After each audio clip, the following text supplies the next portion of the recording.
Hello guys, আসসালামু আলাইকুম রহমতুল্লাহ। আমরা এখন বর্তমানে আছি ইনানি সি বিচ। আর এই ইনানি সি বিচটা হচ্ছে আপনার একমাত্র কোরাল একটা সি বিচ, যেখানে আপনি কোরাল পাথর আপনি দেখতে পাচ্ছেন। এই পাথরগুলো আসলে কক্সবাজারের পর আপনি এই একমাত্র ইনানি সি বিচে পাবেন, আর কোথাও পাবেন না। আর আপনাকে যেতে হবে সেন্ট মার্টিনে। সেন্ট মার্টিনো বাংলাদেশ একটি প্রবাল দ্বীপ, যেটা অত্যন্ত সুন্দর। এই সেন্ট মার্টিনের ব্লগ আমি একটা করেছি, হয়তো আবার যদি ভবিষ্যতে আমি সময় পাই আপনাদেরকে গিয়ে দেখাবো, ঘুরে দেখাবো। এখন আপাতত ইরানি সি বিচ সম্পর্কে আপনাদের কিছু ধারণা দেই। ইরানি সি বিচটা হচ্ছে কক্সবাজার শহর থেকে দক্ষিণে প্রায় 25 থেকে 30 কিলোমিটার এর ভিতরে অবস্থিত। আর আপনারা এখানে আসতে হলে কলাতলি অথবা ডলফিন মোড় থেকে আপনারা হয়তো অটো যোগে বা সিএনজি যোগে অথবা আপনি যদি প্রাইভেট কার থাকে সেভাবে আসতে পারেন। আর এর থেকে ভাড়া আপনাকে পড়বে, যদি আপনি কক্সবাজার সমুদ্র সৈকত বা যে ডলফিন মোড় মেইন পয়েন্ট ওইখান থেকে আসতে চান, তাহলে শুধু ওয়ান ওয়ে আপনাকে হয়তো 500 টাকা দিতে হবে। আর যদি আপনি আপ ডাউন করেন তাহলে আপনাকে 800, 900, 1000 টাকা এর মধ্যে দাম দর করে তারপর ফিক্সড করে তারপর ফাইনাল করতে হবে। This is our pride. I am proud of you, my Bangladesh, a beautiful country.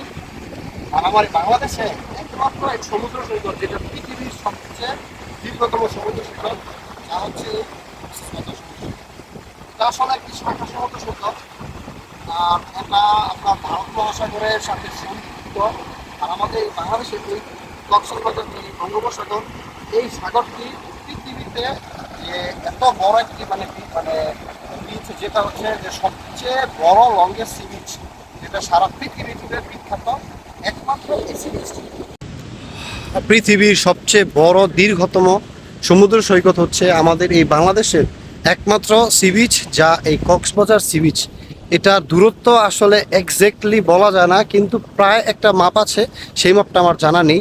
তবে আপনারা সেটা ইউটিউবে বা গুগলে সেটা পেয়ে যাবেন।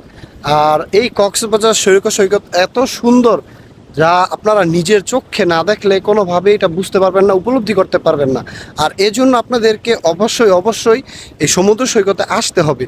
যেহেতু একটা জিনিস কল্পনা করে দেখুন, যেহেতু আমাদের বাংলাদেশে আমাদের নিজস্ব এই সমুদ্র সৈকত, এই সমুদ্র সৈকতটা কিন্তু আমাদের।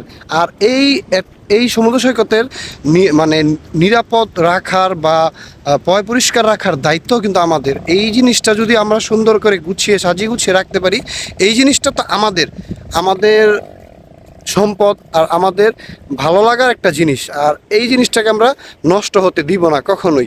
সো আমরা এখানে যারাই আসব তারা সবাই আমরা যে কোনো কিছু এখানে নোংরা করব না, বা কোনো কিছু এখানে ফেলবো না, বা এখানে এসে কোনো প্রাকৃতিক যেসব মানে সামুদ্রিক জীব যা বৈশিষ্ট্য আছে তাদেরকে কোনো ডিস্টার্ব করব না, বা এখানকার যেসব কালচারাল মানুষ আছে তাদের সাথে কোনো খারাপ বিহেভ করব না।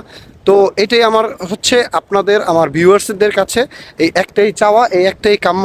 কেননা আমাদের এই সৌন্দর্য, আমাদের এই সুন্দর যে সমুদ্র সৈকতটাকে দেখে শুনে বুঝে রাখার দায়িত্ব তো আমাদের।